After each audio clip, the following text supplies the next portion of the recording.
মুসলমান, আমি আল্লাহ বিশ্বাস করি, আমি কোরআন বিশ্বাস করি, আমার রাষ্ট্র চলবে কোরআনের আইনে।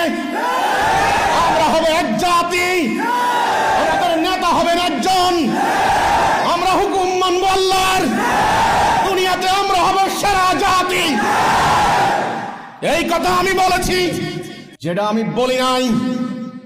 আমার নামে মিথ্যা গল্প চালু করে দিয়ে একটা উগ্রবাদী গোষ্ঠী মব সৃষ্টির পায়তারা করছে, আমার বাড়িঘরে হামলা করার ষড়যন্ত্র করছে, আমার মসজিদ আক্রমণ করার ষড়যন্ত্র হচ্ছে। আমি উম্মত মুহাম্মদী, মুহাম্মদ রাসূলুল্লাহর উম্মত। আমি পালিয়ে যাওয়া শিখি নাই, আমি পিঠ দেখানো শিখি নাই।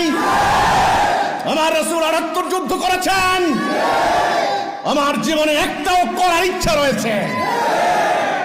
কাজেই আমার বাড়ি রক্ষা করা, আমার ব্যবসা বাণিজ্য, আমার মসজিদ মাদ্রাসা, আমার স্কুল কলেজ ইন্ডাস্ট্রি ফ্যাক্টরি ইত্যাদি রক্ষা করা আমার মানবাধিকার, আত্মরক্ষার অধিকার, ন্যায়সঙ্গত অধিকার। আল্লাহ রাসূল মদিনাকে রক্ষা করেন নাই? আপনারা কি প্রস্তুত? এই সত্য যদি আজ নির্বাপিত হয়ে যায়, আগামী দিন ইসলামের কথা বলার কেউ থাকবে না। আজকে বলুন, নোয়াখালীতে, সোনাইমুড়িতে আমার উপর বারবার হামলা হয়েছে, আমি একটা আক্রমণ করি নাই। আমার বাড়িঘর জ্বালিয়ে দিয়েছে, আমি কারো ক্ষতি করি নাই। আমার ভাইদেরকে হত্যা করেছে। শহীদ খোকনের বৃদ্ধ বাবা এখনো এখানে উপস্থিত। সেনাবাহিনীর অবসরপ্রাপ্ত কর্মকর্তা তার ছেলেকে জবাই করে হত্যা করেছে। শহীদ খোকনের বাবা এখনো বেঁচে আছে, ছেলের হত্যার মামলা এখনো ঝুলে আছে, তার পর্যন্ত বিচার হয় নাই। এই মসজিদ নির্মাণ করতে এসেছিলেন, বারবার আমার সম্পদ লুণ্ঠন করা হয়, আমার বাড়িঘরে হামলা করা হয়, আমার মসজিদ ভাঙা হয়, আমার ভাইদেরকে হত্যা করা হয়, আর আমি হতে দেব না।